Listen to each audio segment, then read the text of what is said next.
Welcome to the second part of this series, and as always, thanks to my subscribers. Now that we have our hardware built, it's time to program the Arduino to use that hardware. This will be a three-part process. First, we will download and install the Arduino software. Second, we will download and customize the program. And third, we will load it onto the Arduino. Download the Arduino software by opening your web browser, searching for Arduino IDE download, and clicking this link. As you can see, Arduino provides the software in three different flavors, one for Windows, one for macOS, and one for Linux. To make the installation as easy as possible for beginners, I'll show you how to install the software on Windows, on macOS, and on Linux. macOS users should skip forward to the timestamp shown on the screen. Linux users should skip forward to this timestamp shown on the screen. Windows users just keep watching. If you already have the Arduino IDE software installed on your computer, you may skip ahead to the timestamp shown on the screen. Click on the top Windows file. This will download an exe file, which you will run to install the Arduino software. The download should take less than a minute, depending on your connection speed. Once the download is complete, close your web browser and start the installation process by double-clicking on the downloaded file. If you've installed any Windows software in the past, you're familiar with the process. You'll need to accept the terms of several different license agreements and give permission to install various bits of software on your computer. Eventually, the install process will come to an end, and a program shortcut will appear on your desktop. You can start the program by double-clicking on that shortcut. Of course, the fun is not quite over. When you start the Arduino software, you'll be asked more questions about sharing and about allowing installation of various device drivers. I generally deny app sharing and allow driver installation, but you can choose as you like. At last, the Arduino screen will appear as you see it here. This completes the installation. You may now skip ahead to the timestamp shown on the screen. I apologize sincerely to any viewers who use macOS. I do not use macOS, nor do I have access to a macOS machine. However, the instructions for installing the Arduino software on a Mac seem straightforward. Simply download the appropriate disk image file, open it, then drag the application file into the Applications folder. If you need additional help, I have included a link to a video demonstrating this process in the description below this video. Once you have installed the software, skip ahead to the timestamp shown on this screen. Linux users should click on the Linux zip file link and save the file to any convenient location. I am using my Downloads folder. The download should take less than a minute, but the actual time will depend on your connection speed. When the download is finished, close your browser and open the Files app. Find the file you just downloaded and double-click the file name. This opens the file extraction utility. Click the Extract button. We will extract this file to a folder called Arduino IDE 2.3.4. Click on Home, then click the new folder icon, type in the folder name, and click Create. With the Files app still open, click on Home, then click on Arduino IDE 2.3.4. You may have to scroll up to find that folder. Then double-click the folder name. Locate the file named Arduino IDE and double-click the file name. After a short wait, the Arduino software will open as you see here. From now on, you can start the Arduino software by opening the Files app, navigating to the Arduino IDE 2.3.4 folder, and double-clicking the Arduino IDE file. However, it is more convenient to create an entry in the Applications list. This is optional, but if you want to do it, here's how. Open my GitHub page. The link is in the video description, and find two files, arduino.desktop and arduino.png. You need to download these two files to the Arduino IDE 2.3.4 folder. Click on one of the file names, then click the Download Raw File icon as shown. Navigate to the Arduino IDE 2.3.4 folder and click Save. Repeat this process for the second file. Now you need to customize your Arduino.desktop file.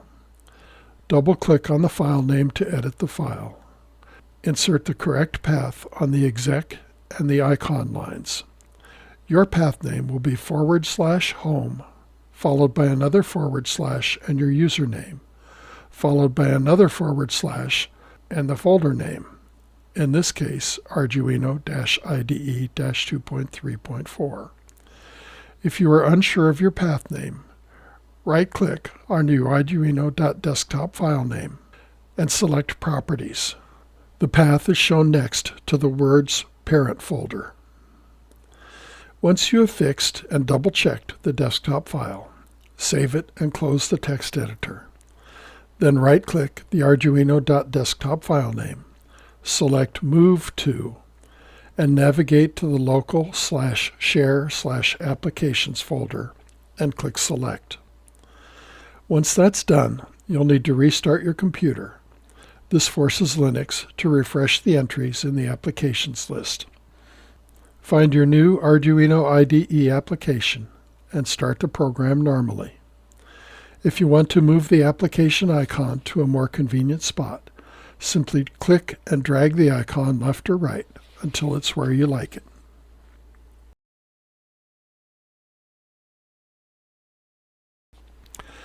At this point, you should be able to start the Arduino software and see this screen. If you can't, please feel free to send me an email, and I will do my best to help you. The good news is this: you'll never have to go through the installation process again. What you are looking at is version 2.3.4 of the Arduino Integrated Development Environment, or IDE. From now on, I'll just call it the IDE. The IDE allows you to create and modify programs.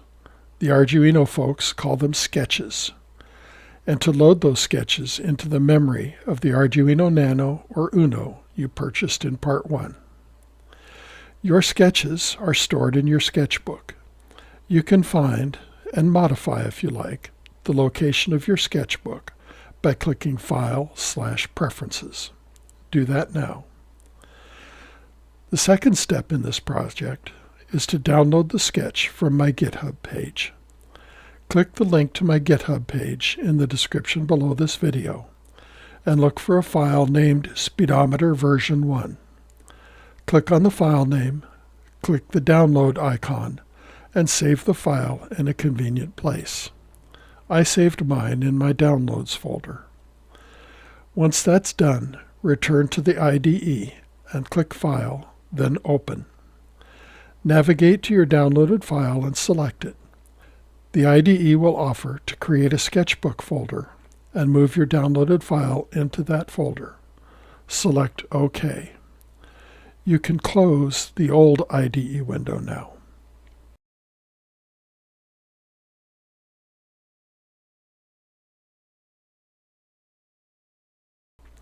At this point, you are looking at the sketch that makes your speedometer work. Lines 6 through 28 define some constants that are used to configure your speedometer, and you'll need to customize these to make sure they are correct for your setup. First, be sure the scale is set to your scale. Simply change HO to the appropriate scale.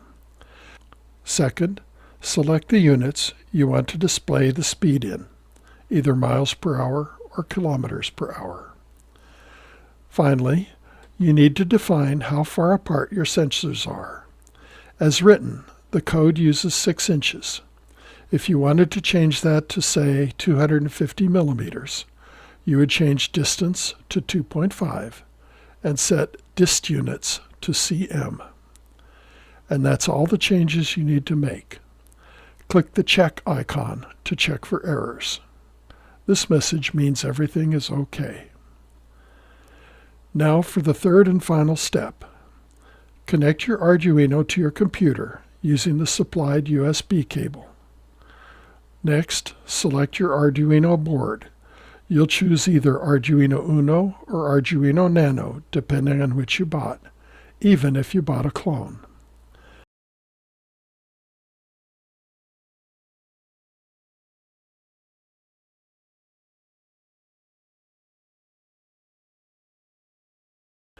Finally, select the right pointing arrow and watch for this message to appear. That means the sketch has successfully loaded into the Arduino. You do not have to do this again. Your sketch remains in the Arduino, even if it loses power, say by being unplugged.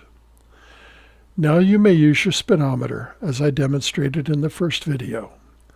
If you want to learn how the sketch works, or if you want to begin learning how to program your own sketches, keep watching. Otherwise, skip ahead to the timestamp shown on the screen. Let's look at this sketch in more detail. The speed calculation takes just one line of code out of a total of over 120 lines. The rest of the code just supports that calculation. And here is that line 90. Returning to the top of the program, you've already seen the first 26 lines of code, which describe the configuration of the speedometer, the scale, the desired units of speed, and the actual length of the speed test. All of this information is used to calculate the value of constant, which is simply the length of the speed test in either scale miles or scale kilometers. That calculation happens here in lines 52 and 53. Notice that these two lines are part of the setup function. The setup function is executed just once, immediately after loading the program into the Arduino, or immediately upon powering up the Arduino. The setup function does 5 more things. First, it initializes the serial communication between the Arduino and the connected computer, and it sets that communication speed at 9600 baud. Second, it configures pin A0, called left LED, as an input pin. That is, the Arduino is expected to read the voltage applied to that pin whenever we ask it to. Remember, we connected the left side IR sensor to pin A0. Third, it does the same for pin A1, or right LED, which is connected to the right side IR sensor. Fourth, it sets the device state to the value ST-ready. We'll see what that means in a few minutes. Fifth, it displays the ready message. Once the setup function is complete, program execution continues with the loop function. But before we examine the loop function, let's discuss the device state. The speedometer is a device we call a state machine. That is, it performs certain specific tasks which are different depending on the state the machine is in. Those states are enumerated in lines 28 through 32. The ST-ready state means that there is no train inside the speedometer, and so it is ready to measure the speed of a train. In this state, it is constantly monitoring both IR sensors. As soon as one of the sensors is tripped, the speedometer starts the timer and enters either the ST detect LB state, meaning a left-bound train has entered the speedometer, or the ST detect RB state, meaning a right-bound train has entered the speedometer. In the ST detect states, the Arduino is monitoring the other IR sensor. In other words, it's waiting for the train to complete its journey through the speedometer. When that happens, the timer is stopped, and the elapsed time is recorded, and the speedometer enters the ST-calc state. In the ST-calc state, the speed is calculated and displayed. The speedometer then enters the ST-waiting state, and it will remain in that state until the train is no longer detected by either IR sensor. Now here's an important point. Each of these states are controlled by code in the loop function, and the loop function executes repeatedly and very fast, thousands of times per second, and it never stops until the Arduino is unplugged from its power source. So this means that in the time it takes for a locomotive to pass completely through the speedometer, the loop function will execute thousands, perhaps even tens of thousands of times. The state variable serves as sort of an electronic bookmark to help the Arduino remember what it is supposed to be doing. Now let's examine the loop function in more detail. The loop function is controlled entirely by the state variable, because we want to do different things depending on the state of the speedometer. The switch statement transfers program control to different parts of the loop function, depending on the current value of the state variable. If state is ST ready, the program checks first the left-hand sensor and then the right-hand sensor. The detected function returns true if the sensor detects a train, otherwise it returns false. If either sensor detects a train, we start the timer and then update the value of the state variable either to STDetectRB if the train is moving left to right, or to STDetectLB if the train is moving right to left. The break statement tells the Arduino to exit from the switch statement, and since the switch statement is the only statement in the loop function ends and immediately starts again. This all means that the value of state will remain equal to ST ready until one of the IR detectors spots a train entering the speedometer. Once that happens, the state is updated to one of the detect values. If state is detect LB, the program monitors just the left-hand IR detector. At this point, we're waiting for the train to reach the left-hand side of the speedometer. Once that detector spots the train, we stop the timer and compute the elapsed time.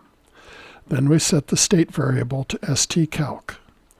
If state is STDetectRB, we do exactly the same thing, except we monitor the right-hand detector. Once the value of state is set to STCalc, we calculate and then display the speed of the train. The calculation is pretty simple. Just divide the distance in scale miles, or kilometers, by the elapsed time in hours. Since the timer measures milliseconds, we have to convert milliseconds to hours. But all of this happens so fast that the train is guaranteed to still be in the speedometer, so we have to wait until neither IR detector can see a train. That's why we have the ST waiting state. We can't do anything more until the train has left the speedometer. The exclamation point is the logical NOT operator. Not true equals false, and not false equals true. The double ampersand is the logical AND operator. So you can literally read this as, if the left LED is not detected and the right LED is not detected. When that statement becomes true, the state is set to ST ready, and the speedometer is ready to measure speed again. Notice these two lines. They ensure that the waiting state lasts at least 2 seconds. This is just to ensure that the speed value is displayed long enough to read. All that's left is to explain how IR sensors detect a train. Lines 36 and 37 define the Arduino pin numbers we have connected the sensors to. Remember, in part 1, we connected the left-hand sensor to pin A0, and we connected the right-hand sensor to pin A1. It is important that the program code matches the actual device. If, for example, we had connected the right-hand sensor to pin A5, this sketch would not work. Lines 46 and 47 configure the A0 and A1 pins as input pins. This means the Arduino will be reading the pin voltage. If we had set the pin mode to output, the Arduino would be setting the pin voltage. The final piece of the puzzle is the detected function in lines 111 through 113. Notice that this function will check the status of any pin. We specify which pin we want to check when we invoke the function. For example, in line 81, we are checking just the right-hand detector. Recall that the detector consists of two paired infrared LEDs, one emitter and one detector. The emitter LED emits a constant source of infrared light that shines away from the LED. If there is an object in front of the sensor, some of this emitted infrared light will be reflected back to the detector, and this reflected light will be seen by the detector LED. When the detector LED senses this reflected infrared light, the sensor circuit decreases the output voltage from about 3.3 volts to about 0 volts. The Arduino constantly reads this voltage, and when we call the analog read function, that voltage is converted into an integer between 0 and 1023, and that is the value returned as the result of the analog read function. Therefore, when that value drops from about 1000 to about 0, we know that there is an object in front of the detector, and we return a value of true. Notice that there are two functions named display. The first function, this one, simply displays a line of text. The second function displays a more complicated message in the form of speed, XX miles per hour. I provided these two functions in order to confine all of the serial.print statements to a small portion of the program. In part 3 of this series, we will replace the serial output with an LCD display. Having all of those output functions in one location will make the upcoming revisions easier. So that's how this sketch, or program if you prefer, works. If you have any questions about any of this, please post them in the comments below this video. I will try to answer all comments as quickly as possible. The speedometer, even though it is homemade, is a powerful yet inexpensive means of measuring the speed of scale trains, but it has a significant drawback. Carrying a laptop into your train room and connecting it to your speedometer gets pretty tiring after a while. For just that reason, I devised a standalone version of the hardware and software to eliminate the need for a laptop. If you think you'd like to convert your speedometer into the standalone version, watch the next video in this series. If you have any trouble detecting a train, you may need to adjust the onboard potentiometers. There is a second green LED on each IR sensor. This LED lights when an object is detected. You can adjust the potentiometers so that both sensors are detecting objects at the same distance. Also, I have found that black locomotives and rolling stock are more difficult to detect, so I find it's important to place a lighter colored car behind the locomotive, and the speedometer is actually detecting that car. In the description below this video, you'll find links to the web resources I've mentioned. I love to read your comments and to respond to your questions. If you want to see more videos of this type, be sure to subscribe and hit that like button. Thanks for watching, and I'll see you next time.